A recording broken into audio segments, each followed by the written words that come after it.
Welcome back to Perkins Pipes.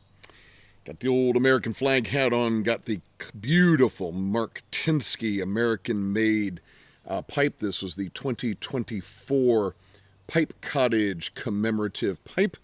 I've had this hat and pipe combo now a few times because of what we're going to talk about. And if you're a fan of the channel, you may know exactly what that is. So as always, let's get this guy lit. Let's get to talking.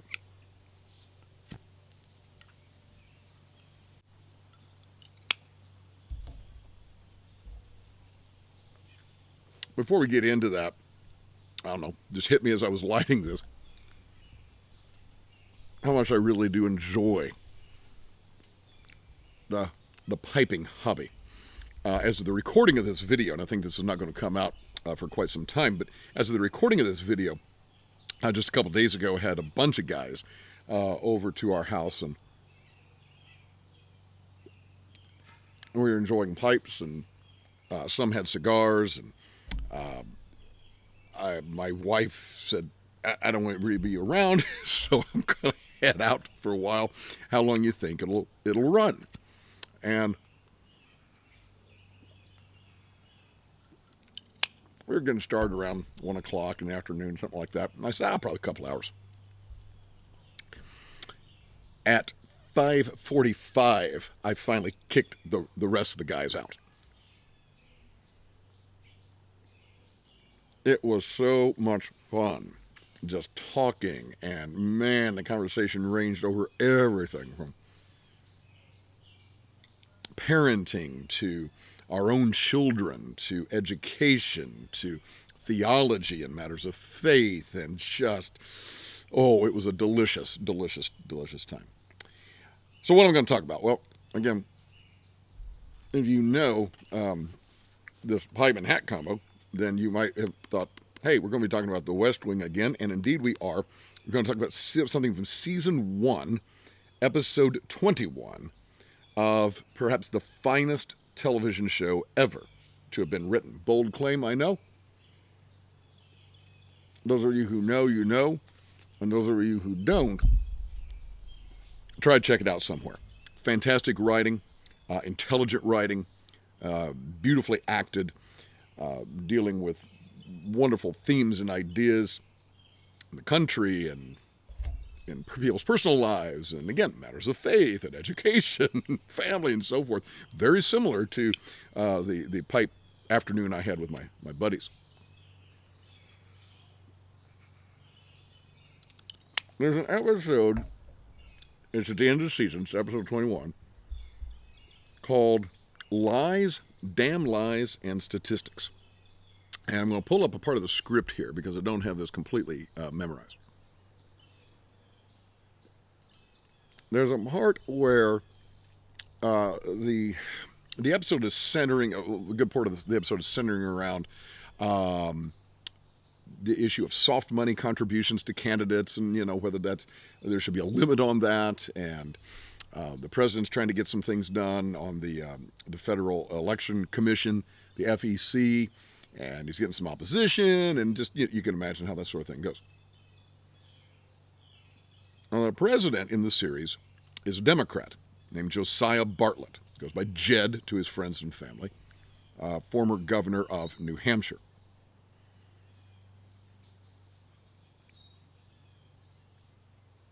In this episode, he has a sit down with a senator, Senator Lobel, who's the actor's name is escaping me at the moment. I want to say it might be Charles Durning, but I'm not 100% on that. I'll have to try to check that when I get ready to publish this episode. So it's President Bartlett, Democrat president, and Senator Max Lobel who are having this conversation. Here we go. Bartlett: we agree on nothing, Max. Lobel: yes, sir. Bartlett: education, guns, school prayer, gays, defense spending, taxes, you name it, we disagree. Lobel: you know why? Bartlett: because I'm a lily-livered, bleeding-heart communist. Lobel: yes, sir, and I'm a gun-toting redneck son of a bitch. Bartlett: Yes, you are. Lobel, we agree on that. Bartlett, we also agree on campaign finance. Lobel, yes, sir. Bartlett, so Max, let's work together on campaign finance. Lobel, you don't have the House votes. Bartlett, I don't need them. That opened, he talked about something that opened the door, something to open the door to soft money. He says, now the FEC can close it again with 4 of the 6 votes. Lobel, how will you get the votes? Bartlett, 2 seats opened up. I nominated Bacon and Calhoun, and that's 2. Haskell's with us. We took him out of the closet. Lobel, how will you get the 4th? Bartlett says, Toby, that's one of his staff, he says he'll take care of that. And then Bartlett says, Max, can I count on your support to confirm my candidates? Lobel, and what do I get in exchange? President Bartlett, the thanks of a grateful president. Senator Lobel, good answer, sir. Now I want to unpack this. This is a scene like that is part of what makes this series so wonderful to watch and at times so sad.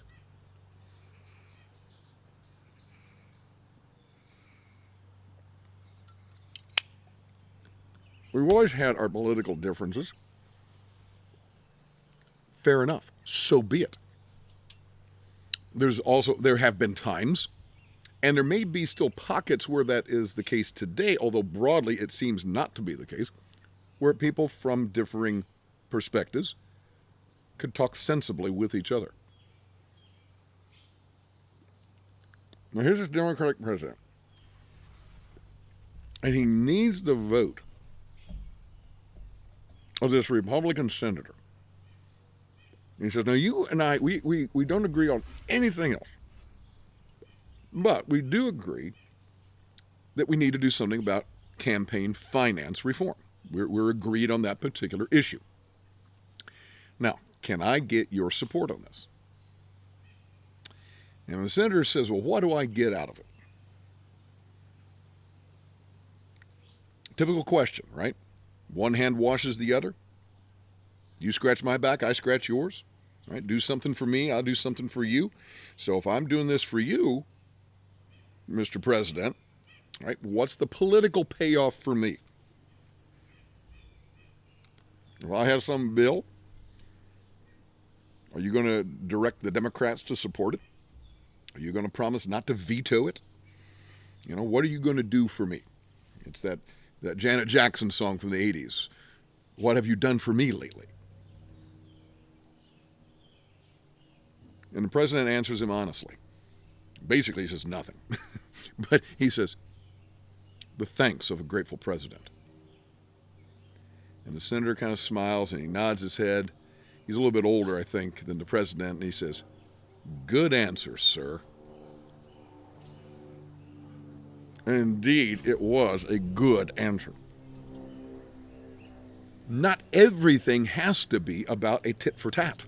Not everything has to be about a one hand washing the other. You do something for me, I do something for you. Scratch my back, I scratch yours. It doesn't always have to be that way. Sometimes we can come together and agree on this is the right thing to do, and it doesn't require a payout.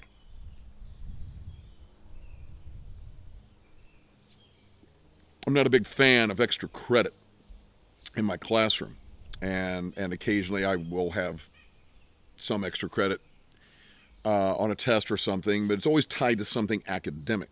Now, if I got teachers who are watching this, and you do what I'm about to say, I'm not knocking you.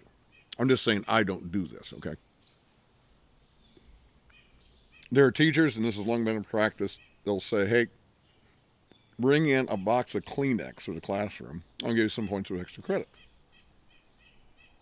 Some teachers will make it a little bit academic and say you got to decorate the Kleenex box with something to do with the class.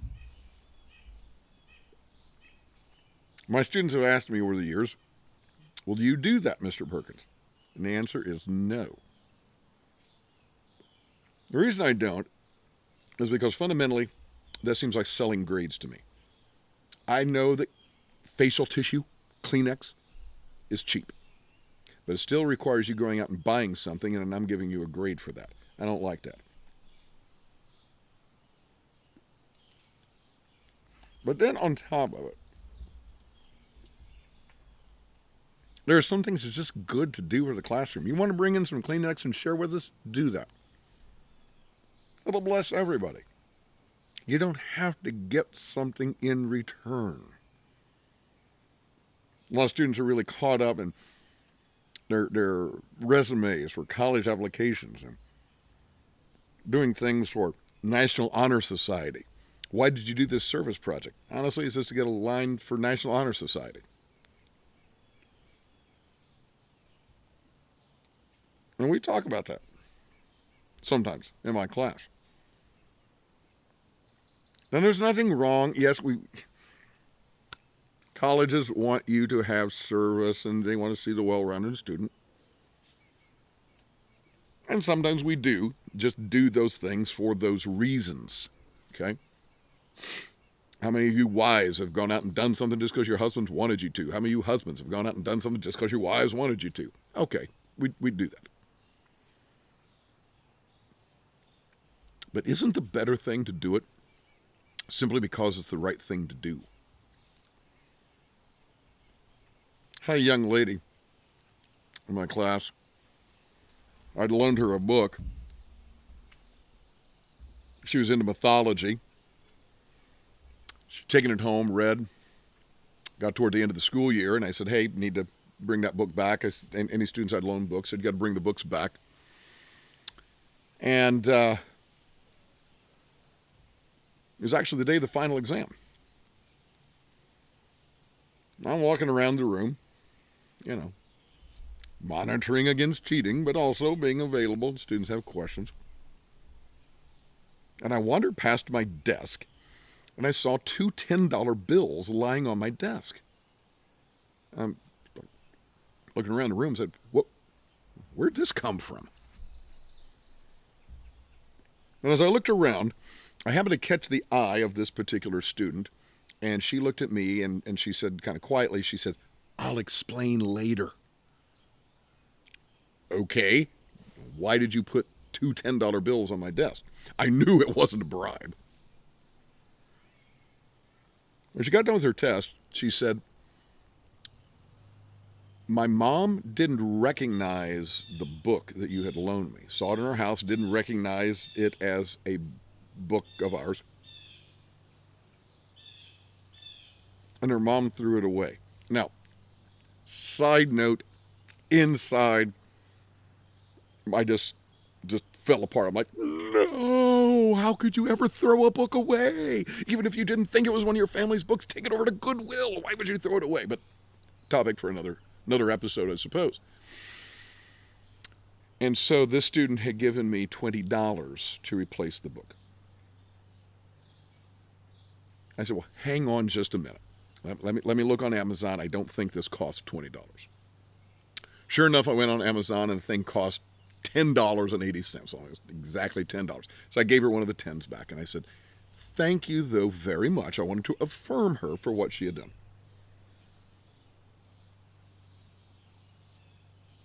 I said, thank you very much. And she just looked at me kind of wide-eyed. She says, well, it was the right thing to do. Indeed it was. Indeed it was. It was simply the right thing to do. And my hunch is that you, if you're watching this, you probably wish that our leaders would behave in a similar way. Do the right thing, not just because of what you get out of it for political gain. And I do realize that that's how politics works. There is some of that that's necessary, but sometimes you just do it because it's the right thing to do. And sometimes the only thing you get out of it is the thanks of a grateful president, right? What things do you do just because it's the right thing to do? In your family, around your neighborhood, at your church, in your business? What are some of those things you do just because of the right thing to do? You're not doing it to suck up to the boss. You're not trying to curry favor with your spouse. It's just the right thing to do. Love to hear your comments on that, folks. As Malcolm Guite likes to say, I do these little things in order at last to do nothing. Or as I like to say in Latin, oh yeah, Parva ago ut tandem, nihil agam. Have a wonderful day.